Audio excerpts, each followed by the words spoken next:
का भी बड़ा दोष लगता है। एक समय श्री जनक जी महाराज सो रहे थे। जनक जी ने रात्रि में स्वप्न देखा कि मैं नरक गया, नरक का मैं दर्शन कर रहा। रात्रि के ठीक 12 बजे जनक जी महाराज जग गए और रात्रि की बेला में ब्राह्मणों को बुलवाया। अष्टावक्र जी पधारे हैं, सदानंद जी पधारे हैं, आदि आदि बड़े श्रेष्ठ महात्मागण पधारे हैं। जनक जी ने कहा कि मुझ जैसा योगी नरक का दर्शन किया, क्यों किया, कारण क्या है? सभी ध्यान पूर्वक सुनिएगा, विशेष मेरी आग्रह है। हमारे धर्म शास्त्रों ने हमको हर पग पे चिताया है।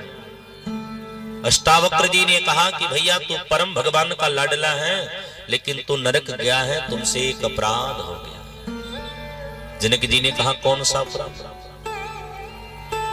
अष्टावक्र जी ने कहा कि एक बार तू अपनी पत्नी सुनैना के साथ भगवान की आराधना करके लौट रहा था। जिस मार्ग से लौट रहा था ना, तेरे ठीक विपरीत मार्ग से तू पूरब जा रहा था, तो पश्चिम से पूरब की तरफ एक आ रही थी वेश्या, जो पर पुरुष के साथ संसर्ग क्रिया को की। हवा तेज चल रही थी, वो ही वस्त्र को पहनी थी और हवा के कारण उसका वस्त्र उड़ा, तेरे वस्त्र को स्पर्श कर गया। एक कितने कारण से तुमसे पाप हो गया, लेकिन तू पुण्यात्मा है, इसलिए उस पाप की निवृत्ति के लिए भगवान ने तुझे स्वप्न में नरक का दर्शन कराया। ध्यानपूर्वक सुनना, हमारे यहां स्पर्श का भी दोष माना गया, इसीलिए कभी पापी व्यक्ति का स्पर्श मत करना। हमारे यहाँ इसीलिए हमारे परम पूज्य श्री गुरुदेव भगवान सबसे पांव नहीं छुलवाते, न जाने कौन कैसा छुलवाते। कभी कभी तो स्पर्श से भी भगवान की प्रतिमा शुद्ध हो जाती है, शुद्ध करना पड़ता है। आपको नहीं विश्वास हो, एकदम शुद्ध भाव से रहना। अगर आपको विश्वास न हो तो एकदम शुद्ध भाव से रहना, सचेत रहना, और ये मानना कि कोई पापी व्यक्ति ये पाप कर्म करके आ रहा है, मेरा विश्वास रखना, उसके संगत करो, 5 से 10 मिनट में बुद्धि में विकार ना आ जाए तो कह के देखना। क्योंकि हमारे स्पर्शित गुणदोष चिंतया। परीक्षित जी ने कलिकाल का दृश्य स्पर्श किया, बुद्धि बिगड़ गई। जो परीक्षित अहिंसा परमो धर्म से जीवन जीता है, आज यह परीक्षित ऐसा किया कि एक भारत के ऋषि का अपराध कर दिया। फलस्वरूप क्या मिला? एते लंघ्यते मर्यादं तक्षकः सप्तमे हनि दक्षयन्ते स्मरः कोलांगारं दितो मे तदहृतं। राजा को श्राप लगा कि जिस राजा ने मर्यादा का भंग किया है, उस राजा को मैं श्राप देता हूं। एक श्रृंगी नामक महात्मा ने श्राप दिया कि उस राजा को मैं श्राप देता हूं कि आज के ठीक 7वें दिवस उसे तक्षक सर्प डसे, उसकी मौत हो जाए। परीक्षित को जब सूचना पड़ी है, अपने बड़े पुत्र को क्या बोले, हस्तिनापुर का राज्य सौंपे हैं और यमुना तट पे वास कर रहे थे। प्रेम से ध्यान से सुनिएगा, मैंने कल यह बात कही थी, पता नहीं आपको स्मरण हो कि ना हो। यमुना तट पे अपनी हस्तिनापुरी है, मतलब दिल्ली अपनी यमुना तट पे है, लेकिन यमुना तट को छोड़ करके परीक्षित कहां गए? बोले मोक्ष तट पे गए। यमुना क्या है? बोले यमुना भक्ति है, लेकिन अंत में भक्ति नहीं, अंत में मोक्ष चाहिए। इसलिए हमारे श्री परीक्षित जी महाराज कहां पधारे? बोले श्री गंगा तट पधारे, हरिद्वार। और ऐसे गंगा तट पे हमारे परम पवित्र ऋषि श्रीमान सुखदेव जी का आगमन हुआ है।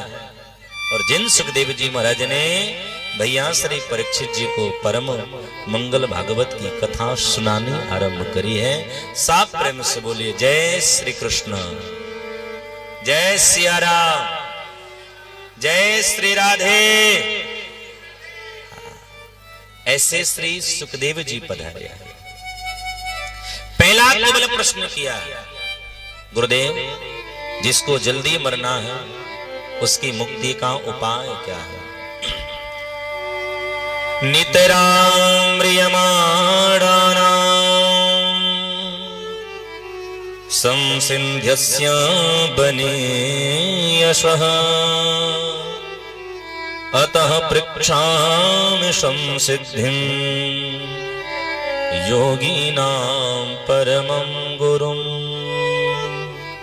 हे गुरुदेव, जिसको जल्दी मरना है ऐसे व्यक्ति की मुक्ति का उपाय क्या है? श्री सुखदेव जी महाराज बोले, बेटा परीक्षित, तूने अपने लिए प्रश्न नहीं किया, कृतो लोक हत्रम नृपः, तूने तो सारे लोक के हित के लिए प्रश्न किया है। बेटा, जिसको जल्दी मरना है उसके मुक्ति का केवल एक ही उपाय है, श्वास श्वास पर राम भज, वृथा श्वास मत खो, न जाने कि श्वास के कब आवन हो या न हो। श्वासों की माला पे माला पे माला पे सुमिरो मैं सीताराम। श्वासों की माला पे माला पे माला पे सुमिरो मैं सीताराम।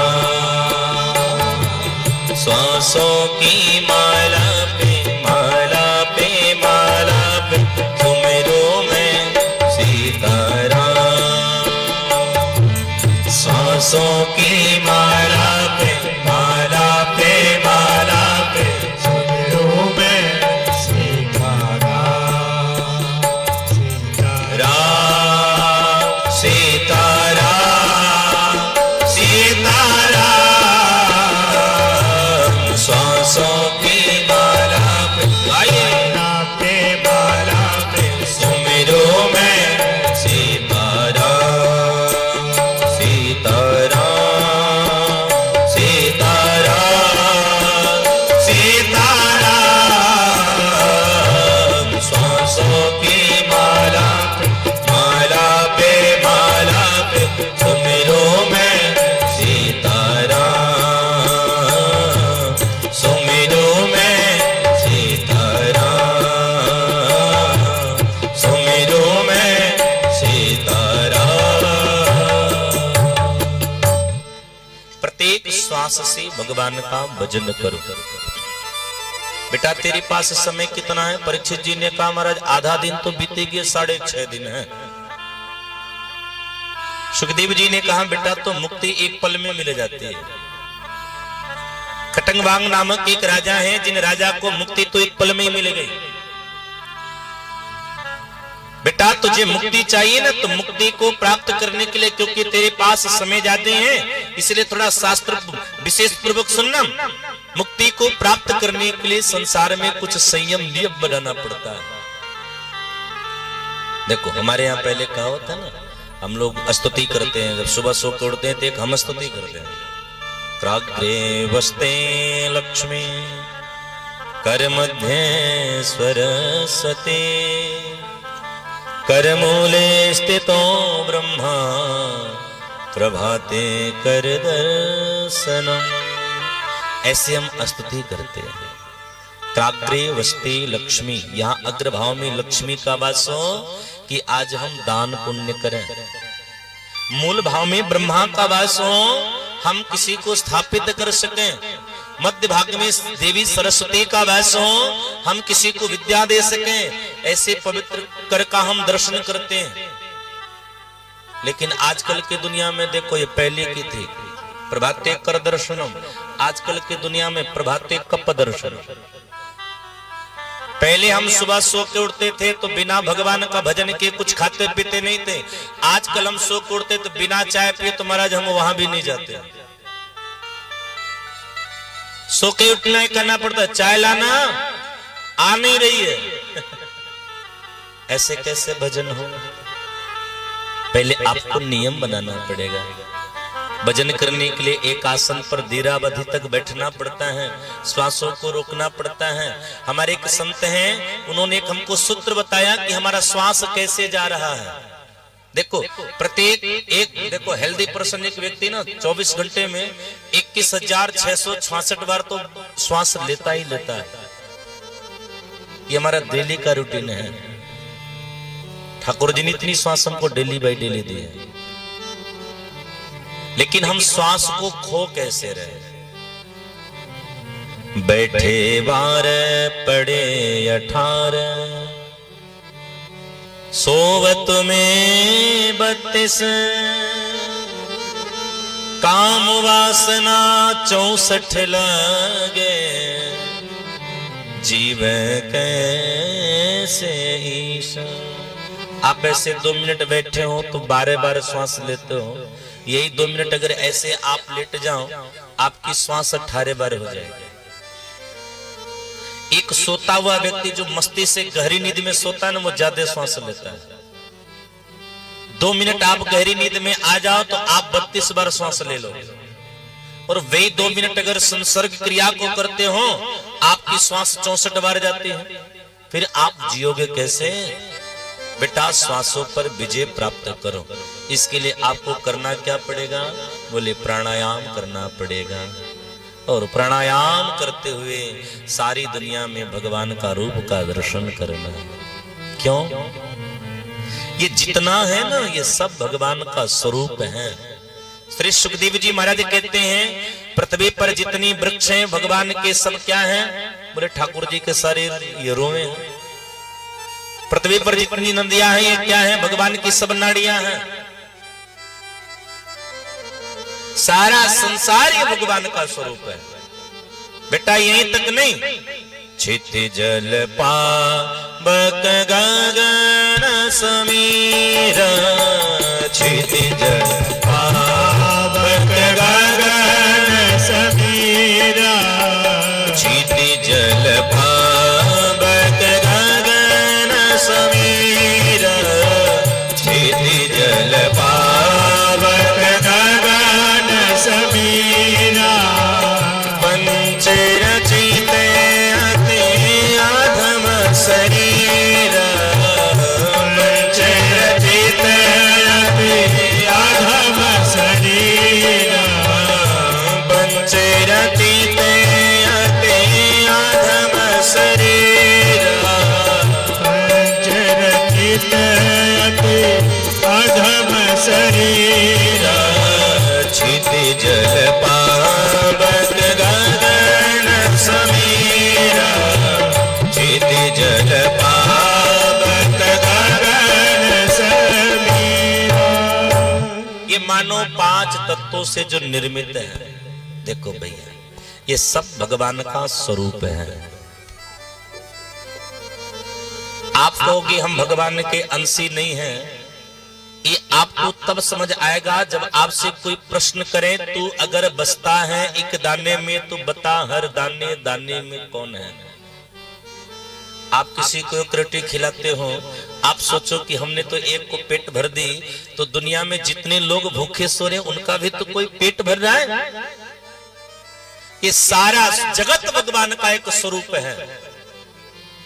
देखो ठाकुर जी ने कई रूप लिया। बोले जल जीव में भगवान ने मछली बन गए। बोले जितने जल जीव हैं वो हम हैं। वन जीव में भगवान सुअर बन गए। बोले जितने वन जीव हैं वो सब हम हैं। उड़ने वाले जीव में भगवान हंस बन गए। बोले जितनी आकाश मार्गीय पक्षी हैं सब में हम हैं। हम जैसे मानवों में भगवान राम बन गए, कृष्ण बन गए, वामन बन गए। बोले जितनी संसार में मानो है सब में मैं हूं। मुझ मान करके आप भगवान का स्मरण करो। देखो भगवान अपनी भक्त को प्राप्त करने के लिए धन की कामना नहीं करते हैं साहब। ऐसा नहीं कि केवल धनवान ही व्यक्ति भगवान को प्राप्त करेंगे फिर निर्धन कहा जाएगा। ऐसा नहीं कि केवल पढ़े लिखे लोग भगवान को केवल प्राप्त करते फिर अर्पण कहा जाएंगे। देखो अगर केवल गंगा ही नहाने से भगवान मिल जाए, फिर भाई बाहर के चापाकल से नहाने वाले कहां जाए? भगवान मिलते किसको हैं? भगवान मिलते उसी को हैं जिसका मन शुद्ध होता है। वो कथा है ना सदना कसाई की, मांस काट करके बेचता था सदना कसाई, लेकिन बड़ी ईमानदारी से बेचता था। सदना कसाई के पास बटलोई बटखरा कोई और नहीं, शालिग्राम भगवान ही थे। किसी को पावभर मांस चाहिए होता है, आदेश करता पावभर हो जाइए, भगवान पावभर हो जाते हैं। किसी को 5 किलो मांस चाहिए होता, ठाकुर जी 5 किलो खो जाइए, भगवान तुरंत 5 किलो का वजन ले लेते थे। यह बात एक महात्मा को जानकारी पड़ी। महात्मा शालिग्राम भगवान को मांग करके लाए हैं, खूब स्नान किए, बोले मांस तोलते तोलते खून आ गई थी। पंचामृत से स्नान कराई, पंचगव्य से स्नान कराई, मधुपर्क से स्नान कराई, साफ कुमकुम के जल से स्नान कराई, खूब बढ़िया सुगंधित सुगंधित इत्र लगाए, फूल डाले हैं, ठाकुर जी को वस्त्र लगाए, पूरे पकवान का भोग लगाए, मस्ती से महात्मा ने सेवा करी है, खूब सुंदर सुंदर धूप दीप दिखाए हैं। महात्मा पूजा पाठ करके सो गए। रात्रि में भगवान स्वप्न दिए, बोले पंडित जी आप हमको सदना कसाई के घर छोड़ आइए। पंडित जी सपने में बोले क्यों? बोले तुमसे तो अच्छा हमारा सदना कसाई, तो जितना सेवा नहीं किया उतना तो तूने सदना कसाई को गाली दे डाली। सदना कसाई तो कम से कम तौल करते समय हमारा स्मरण तो करता है। गौर से सुनना साहब, भगवान को प्राप्त करने के लिए बहुत सारे नियम की आवश्यकता नहीं है। एक नियम जीवन में बना लो कि किसी की आत्मा कभी मत दुखाना और मन को सदैव स्वच्छ रखना। भगवान तो पीछे पीछे यूं डोल पड़े। सुखदेव जी महाराज कहते बेटा परीक्षित, भगवान इतनी दयालु हैं कि भगवान तो साग भात खाने के लिए भी तड़प जाते हैं। परीक्षित जी ने कहा, बोले सुनो उस समय की बात है बेटा, जिस समय कौरवों ने एक योजना बनाई है, लाक्षार भवन की योजना बनाई है, और जिसमें कौरवों ने यह विचार किया कि पांडवों को आज हम जलाएंगे, तो श्री विदुर जी महाराज पधारे हैं। यदा तो राजा सुसुतान साधुना पुष्णन्न धर्मे विनस्य दृष्टे भ्रातुर्यविष्टस्य सुतान विबंधुना प्रवेश्य लाक्षा भवने ददाह। विदुर जी आए हैं। विदुर जी आकर के धृतराष्ट्र को डांटते हैं, एक तो बाहर से भी अंधे हो, अंदर से भी अंधे हो गए हैं। हम लोग क्या है? बोले हम लोग बाहर से तो दुनिया को देखते हैं, लेकिन अंदर से कामांध अंधे हो गए हैं। लेकिन तुम बाहर से भी अंधे हो, अंदर से भी अंधे हो। जो तेरा पुत्र है वो तेरा पुत्र तेरा वंश नहीं बढ़ाने वाला है, वो तेरे वंश का विनश्य दृष्टि है, वो विनाश करने वाला है। अरे सुन, पांडवों ने अपने जीवन को क्या किया है? बोले पांडवों ने अपने जीवन को भगवान के चरणों में अर्पण कर दिया है। अपने पुत्र को तू अपने नगर से निकाल, अन्यथा आज तेरा पतन होने वाला है। दुर्योधन ने यह बात सुना तो दुर्योधन ने विदुर जी को बहुत डांटे है। देखो साहब, रावण जब ही विभीषण त्यागा, रावण जब ही विभीषण त्यागा, रावण जब ही विभीषण त्यागा, रावण जब ही विभीषण त्यागा, भयवो विभव बिनु तब ही अभागा, भयवो विभव बिनु तब ही अभागा, भयवो विभव बिनु तब ही अभागा, भयवो विभव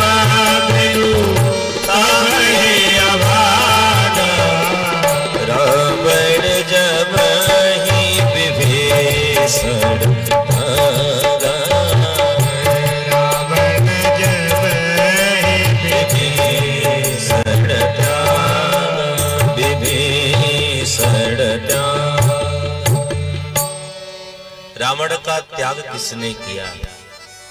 रावण का त्याग विभीषण जी ने किया है, न कि विभीषण का त्याग रावण ने किया।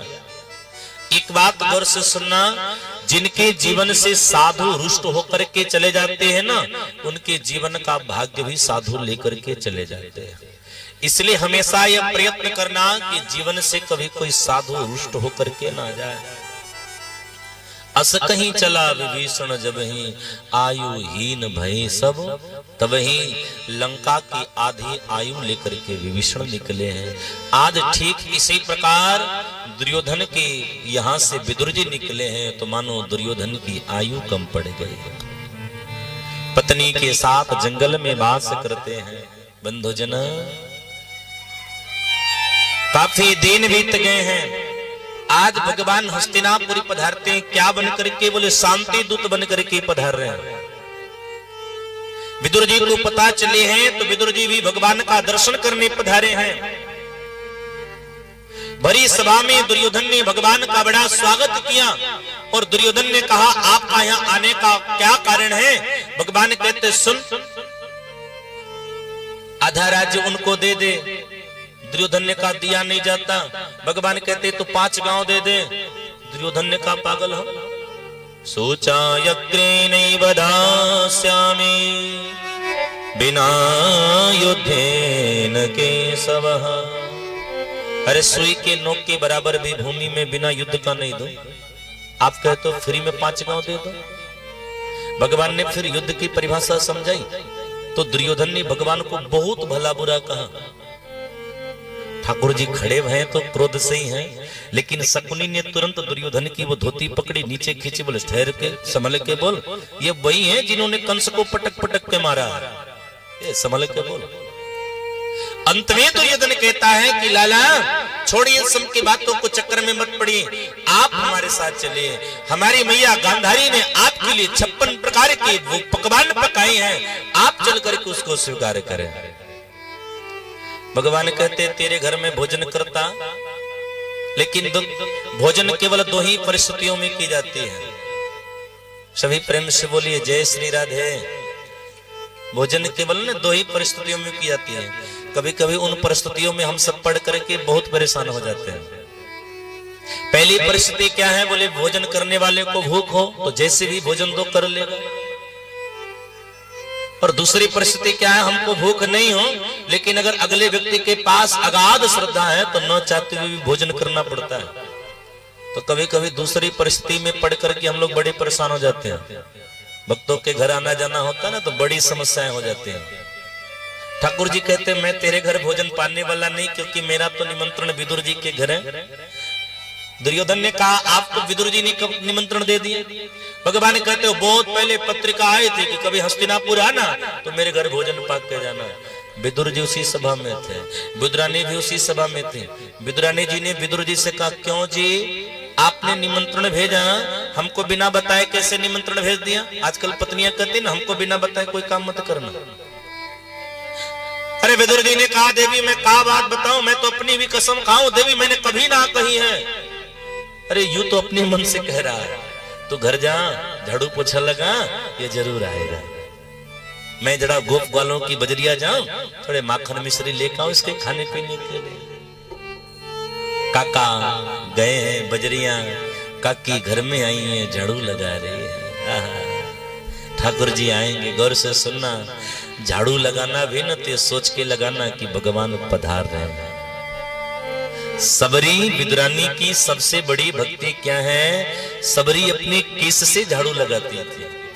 क्या सोच करके कि एक रास्ते में थोड़ी कंकड़ भी ना रहे, कड़ भी ना रहे, राम जी आएंगे तो पांव में चुग जाएंगे।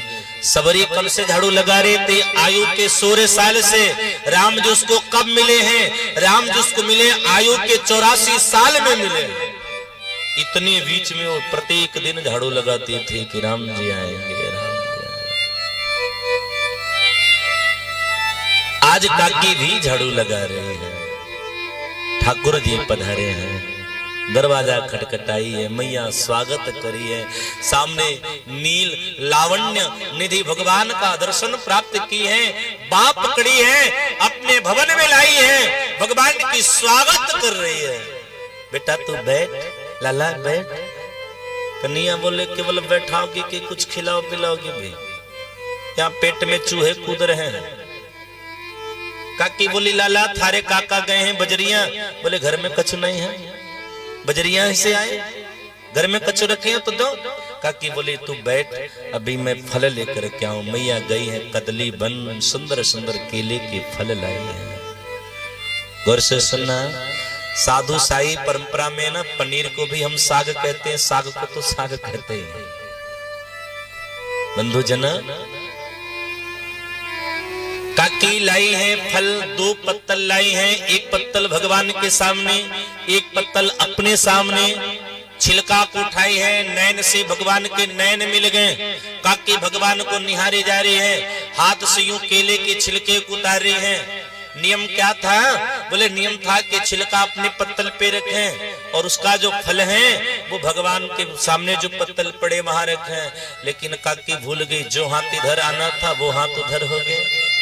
ठाकुर जी के सामने वो केले के छिलके पड़ गए। भगवान भी मैया को निहार रहे हैं। निहारते निहारते भगवान को पता नहीं चले कि मैं गुदा खा रहा हूं कि छिलका खा रहा हूं। ठाकुर जी छिलका खाने लगे। काकी बोली कैसी हैं? स्वाद ठीक है? अपने हाथों से हम इसको लगाएं। कन्या बोले बड़े स्वादिष्ट। मैया बोली तो और खा। एक एक करके 6-6 केले के छिलके को खिला गया। तब काका पधारे। काका ने हाथ जोड़ा, बोले कन्हैया मोए माफ करना, ये थारी काकी है थोड़ी ना समझ है। कन्हैया बोले बात ऐसी नहीं, समझ ना समझ की बात नहीं, ये काकी का भाव बड़ा है। मैं भी जान रहा था कि मैं केले के छिलके को ही पा रहा हूं, लेकिन इस छिलके में काकी का प्रेम छुपा था।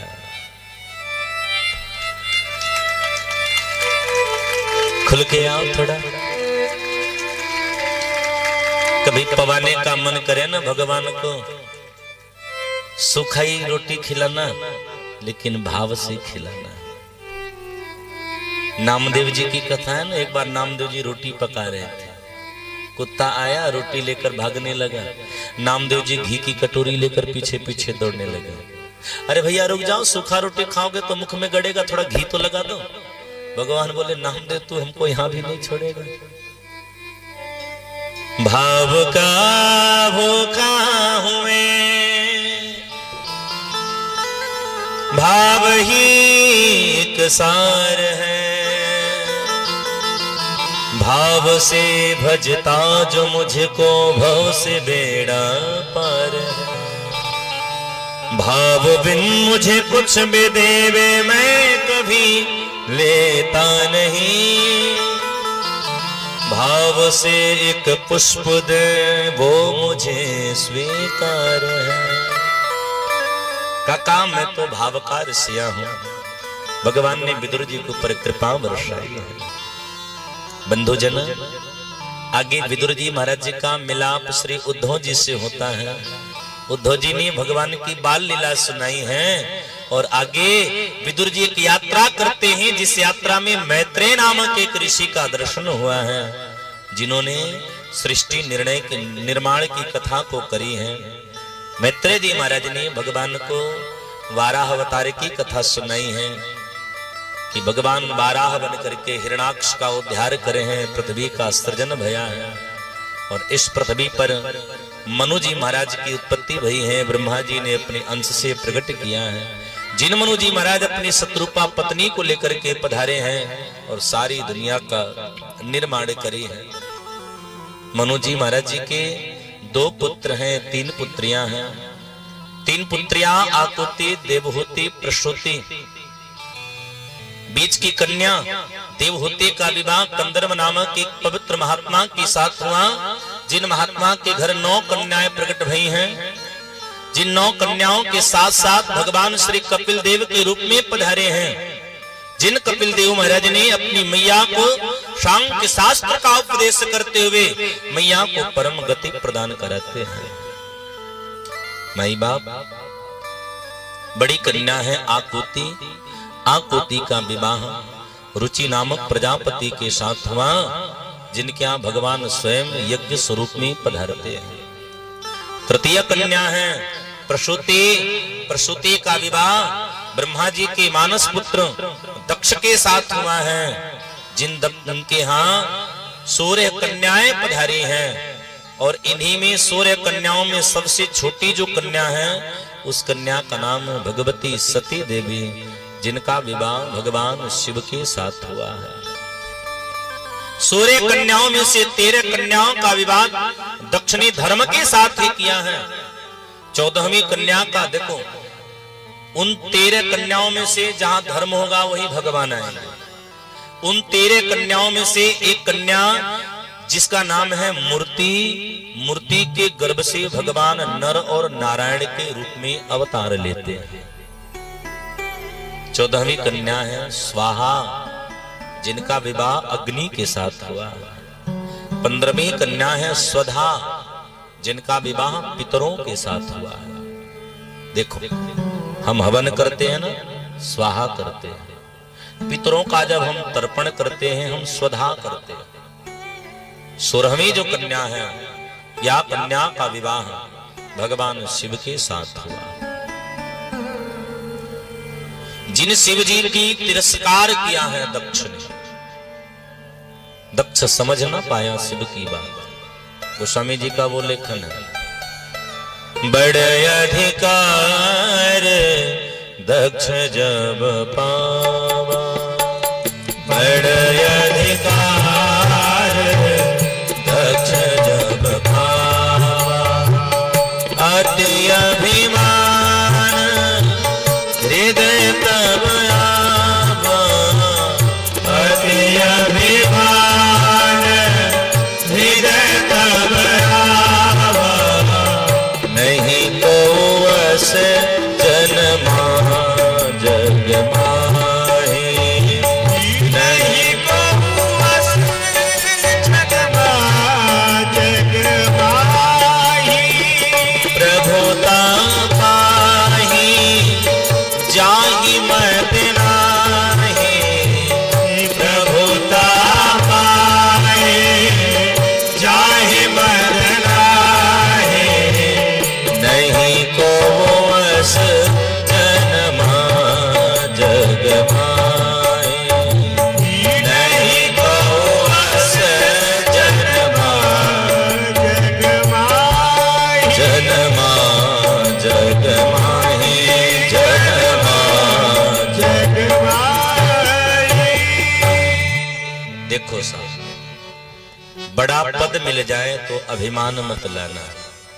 मेरी एक बात आग्रह सुनना, जीवन में बड़ा पद मिल जाए तो फलदार वृक्षों को देख करके अपना जीवन जीना। वृक्ष में जब तक फल नहीं आते हैं तब तक वृक्ष का झुकाव पृथ्वी की तरफ उतना नहीं होता है, लेकिन वृक्ष में जैसे फल आ जाते हैं, फल की अधिकता के कारण वृक्ष पृथ्वी की तरफ झुक जाता है। अर्थात जीवन में जब आपके बड़ा पद की प्राप्ति हुए तो अपने जीवन में नम्रता को लाओ, अभिमान को कोसों दूर भगाओ। श्रीमान सुखदेव जी महाराज कहते हैं, बेटाओं परीक्षित, एक बार दक्ष को प्रजापतियों की अदृष्ट, प्रजापतियों का अध्यक्ष बनाया गया। उसकी सम्मान सभा का आयोजन किया गया। जिस सम्मान सभा में सब पधारे हैं, शिवजी भी पधारे हैं, भगवान आदि पुरुष नारायण पधारे हैं, भगवान ब्रह्मा पधारे हैं, लेकिन जैसे दक्ष आया सब खड़े होकर के स्वागत किए। 3 लोग ना खड़े भय। पहला कौन? पहला भगवान नारायण, दूसरा ब्रह्मा जी, तीसरा भगवान शिव। 2 को देख करके तो कुछ नहीं कहा, लेकिन शिव को देख करके दक्ष को बड़ा अपव्यय, बहुत बुरा लगा। एक बात गौर से सुनना, जीवन में अपमान पचाना कोई कठिन नहीं है, मजबूरी है तो अपमान पचानी ही पड़ेगा। लेकिन जीवन में सम्मान पचाना बड़ा कठिन है, और ये जल्दी पचता नहीं है। और जिन भी व्यक्तियों को सम्मान पचाना आ गया, समझना वो फिर पीछे मुड़ करके देखने वाले नहीं है। इसलिए जब दुनिया आपकी ज्यादा सम्मान करने लगे, आप एकदम संभल जाओ, क्योंकि अगर आप थोड़ा भी बिगड़े, पतन का मार्ग तुरंत मिल जाएगा। दक्ष की साथ दक्ष ने भगवान शिव को देख करके बहुत भला बुरा कहा। अयम तो लोकपालानां यशभ्यो निरपात्रपः सद्भिराचरितः पंथा ये नस्तेन दूषितः। अरे देखो मैं कौन हूं, मैं लोकपाल। मेरी मति भी बोराई गई थी कि मैंने शिव को अपना दामाद बना लिया। जो संसार में वास करता है, जो भूत प्रेतों के साथ निवास करता है, ऐसे शिव को मैंने अपना दामाद बना लिया। जिस शिव को न तो रहने का ठिकाना है, न तो खाने का ठिकाना है, सम्मान करना नहीं जानता, ऐसे शिव से आज के बाद मेरा कोई संबंध नहीं। और सुनो, इस शिव से जो जो भी लोग संबंध रखेंगे, उनसे भी मेरा कोई संबंध नहीं। यूं कहा। शिव जी तो बड़े मस्त हैं, शिव जी को क्या अपमान क्या सम्मान। शिव जी के ऊपर कोई एक लोटा जल चढ़ाए तो भी प्रसन्न हो जाते हैं, कोई शिव जी के ऊपर ही चढ़ जाए तो भी प्रसन्न हो जाते हैं। हमारे शिव पुराण में कथा है, काशी में एक पंडित जी रहते थे, धर्मदेव जी, पैसे से बहुत बड़े चोर थे। हो जाएंगे। शिव जी समझ गए शिव जी को काशी जाना चाहिए, कैलाश आ गया। ध्यान लगाया, सती का पल पल बड़ा ही कष्ट से बीत रहा। राम नाम शिव सुमिरन लागे, जाने सती जगतपति जागे। सती जी आरती की थाल लेकर के पधारी हैं। शिव जी ने कहा, आरती करके क्या करोगी जब पति का ही सम्मान नहीं कर रही है। माताएं बहनें गौर से सुन लेना, थोड़ी हमको माफ कर देना। डाटा उसी को जाता है जिससे ज्यादा उम्मीद होती है। ध्यानपूर्वक सुनना। स्त्रियां संसार में न रहे तो मैं लिख के 100 पाती कर दूं, संसार चल नहीं सकता है, संसार का पहिया थम जाएगा। पुरुष की पहिया से ज्यादा स्त्री की पहिया मजबूत होनी चाहिए। डाटा इसलिए उसी को जाता है जिसको अपना माना जाता है, जिससे ज्यादा उम्मीद है। आप अपने पति का सम्मान ही ना करो, भरी भरी सभा में आप अपने पति की बेइज्जत करो, और उसके बाद एक व्रत आवे ना, करवा चौथ करो, तो पति की उम्र बढ़ाने का क्या मतलब है? आजकल की पत्नियां कैसी हैं? बोले आजकल की पत्नियां साल भर पति को जीने नहीं देती, एक दिन मरने नहीं देती। आजकल की यूं ही पत्नियां। बंधुजन, शिव जी ने कहा आरती धरो, आओ कथा सुनते हैं।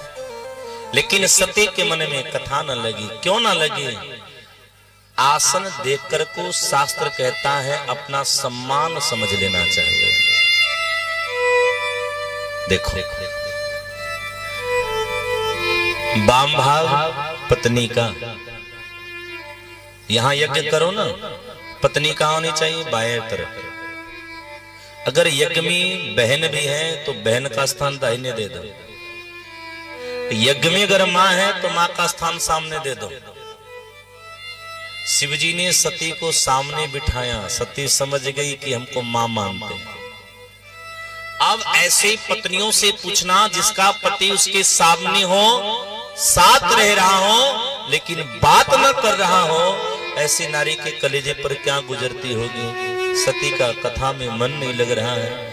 उसी समय दक्ष एक यज्ञ कर रहा है, जिस यज्ञ का नाम है बृहस्पतिस्त नामक यज्ञ। यज्ञ जब भी करो किसी के विरोध भाव में मत करना। गौर से सुन लेना, यज्ञ जब भी करना दिखावा के लिए मत करना। यज्ञ का अर्थ ही होता है श्रद्धा, प्रेम, अर्पण, विश्वास। यज्ञ का ये लक्षण होता है। दक्ष ने यज्ञ किया है, शिव को छोड़ करके सबको आमंत्रण किया है, लेकिन दक्ष भूल गया कि शिव ही संसार है। शिव के बिना क्या संसार। शमशान का अर्थ होता है सारा संसार, अर्थात हर जगह शिव जी वास करते हैं। क्यों? क्योंकि शिव जी शमशान में वास करते हैं। बंधुजन, सती जाना चाहे शिव जी मना रहे हैं। आवत ही हर्षे नहीं, नैनन नहीं स्नेह, तुलसी तहां न जाइए, चाहे कंचन वर्षत वैर। यद्यपि मित्र प्रभु पितु गुरु गेहा, इनके घर तो बिना बुलाए न जाना चाहिए, लेकिन अगर कोई विरोध माने तो नहीं जाना चाहिए। सती गई हैं, मानी नहीं, पिता ने अपमान किया, नगर के लोगों ने अपमान किया, सती को असमय में मरना पड़ा है। भगवान शिव को पता चली है तो परीक्षित, भगवान शिव ने क्रोध में आकर के जटा की एक बाल तोड़ी है, वीरभद्र नाम के अद्वितीय रूप को प्रकट किया, और वीरभद्र जी गए हैं, यजमान का सारा ही तहस नहस कर दिया।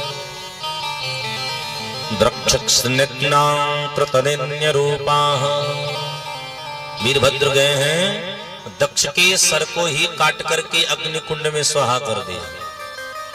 अब यज्ञ तहस नहस हो जाए, यजमान ही गायब हो जाए, फिर यज्ञ का क्या मतलब। सारे देवताओं ने प्रार्थना करी है और सबके सब पधारे हैं, और सभी लोगों ने भगवान भोले बाबा से आराधना करी कि हे प्रभु, आप एक बार संतुष्ट हो जाइए, क्योंकि आप ही यज्ञ हो, आपके बिना यज्ञ का कोई नियम नहीं है, और जब तक आपका कोई आराधना नहीं करता है यज्ञ सफल होता नहीं है। तो आओ हम सब भी भगवान भोले बाबा की आराधना को करते हुए पानी को विराम पुष्प की तरफ ले चलें। मेरे साथ सभी आराधना करें। सत श्रेष्ठ तांडव रचयिता, नटराज राज नमो नमः। सत श्रेष्ठ तांडव रचयिता, नटराज राज नमो। सत श्रेष्ठ तांडव रचयिता, नटराज राज नमो नमः। सत श्रेष्ठ तांडव रचयिता, नटराज राज नमो नमः। हे आद्य पुरुष शंकर पिता, हे आद्य पुरुष शंकर पिता, हे आद्य पुरुष शंकर पिता, हे आद्य पुरुष शंकर पिता। नटराज राज नमो नमः। सदा श्रेष्ठ तांडव रचयिता, नटराज राज नमो नमः। सदा श्रेष्ठ तांडव रचयिता, नटराज राज नमो नमः। गंभीर नाद मृदंग नाद, धाकते उरे ब्रह्मांड नाद।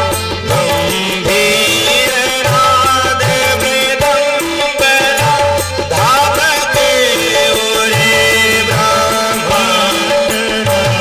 नित होते रात प्रचंड नाद, नित होते रात प्रचंड नाद। नटराज राज नमो नमः। सत श्रेष्ठ तांडव रचयिता, नटराज राज नमो नमः। नटराज राज नमो नमः। नटराज राज नमो नमः। सारे देवता पधारे हैं, समस्त देवता भगवान की आराधना करते हैं। ब्राह्मणों ने कहा कि प्रभु आप यज्ञ हो, आप यज्ञ की समिधा हो, आप यज्ञ के फल हो। भगवान प्रसन्न भय हैं और दक्ष की धर में बकरे का सर लगाते हैं। सुखदेव जी से परीक्षित जी ने कहा बकरे का सर क्यों? बोले दक्ष बार बार मैं कह रहा है और बकरा अभिमान का प्रतीक होता है, इसलिए जीवन में मैं कहना छोड़ो और ठाकुर जी से कहो कि मैं आपका। शिव जी ने कृपा करी है। आगे कथा हम कल की वाणी पुष्प में प्रवेश करेंगे। आप सभी ऐसे ही भगवान की कथा को श्रवण करनी है तो पधारते रहें और आओ यही वाणी पुष्प को विराम आगे की क्रम में हम प्रवेश करें। 2 बार भगवान की मंगल बहिना। आते जाते हुए गुनगुनाया करो, आते जाते हुए गुनगुनाया करो, आते जाते हुए गुनगुनाया करो, आते जाते हुए गुनगुनाया करो। राम भोला करो, राम गाया करो, राम भोला करो, राम गाया करो। श्याम भोला करो, श्याम गाया करो, श्याम भोला करो, श्याम गाया करो। आते जाते हुए गुनगुनाया करो, आते जाते हुए। दोनों हाथों को मस्ती के साथ। आते जाते हुए गुनगुनाया करो, आते जाते हुए गुनगुनाया करो। राम भोला करो, राम गाया करो, राम भोला करो, राम गाया करो। राम भोला करो, राम गाया करो, राम भोला करो, राम गाया करो। बोले श्री सीताराम चंद्र भगवान की, श्री राधा रमण लाल की, श्री बांके बिहारी भगवान की, श्री रामेश्वर नाथ भगवान की, श्री कनक बिहारी बिहानी जो भगवान की, श्री धनुषधारी भगवान की। जय जय श्री राधे, जय जय सीताराम। नमः पार्वती पते, हर हर हर महादेव। आइए भगवान की मंगलमयी आरती। जजमान जी लोग सम्मुख पधारे। जय श्री राम। सभी जजमान जी लोग सम्मुख पधारे।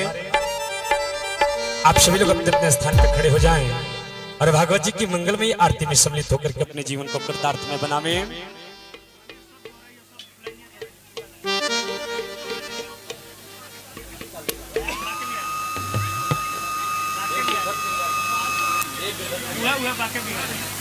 आइए भगवान की मंगलमयी आरती। आप लोग भी अंदर आ जाइए, अंदर लाइन के अंदर आ जाइए। जजमान जी लोग आ जाए सभी लोग। आरआर दिगंबर जवाल्य शंखम ध्वनि कर्तवा घंटां वादयिता।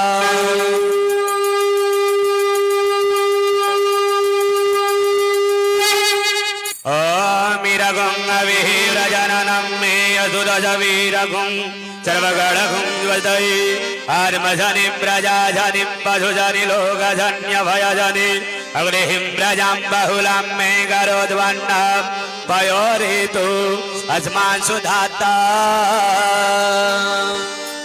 हे गिरिधर तेरी आरती गाऊं, हे गिरिधर तेरी आरती गाऊं, श्री बांके बिहारी तेरी आरती गाऊं, श्री बांके बिहारी तेरी आरती गाऊं।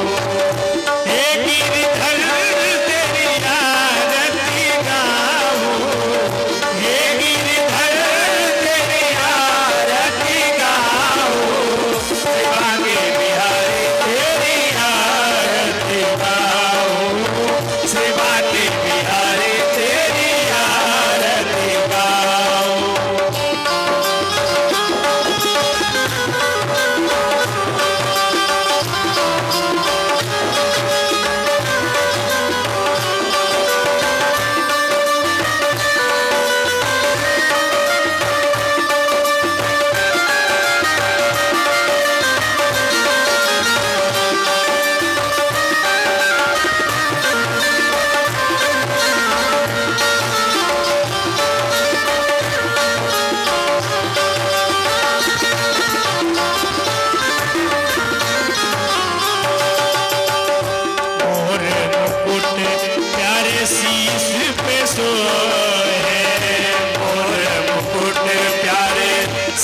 पे सोहे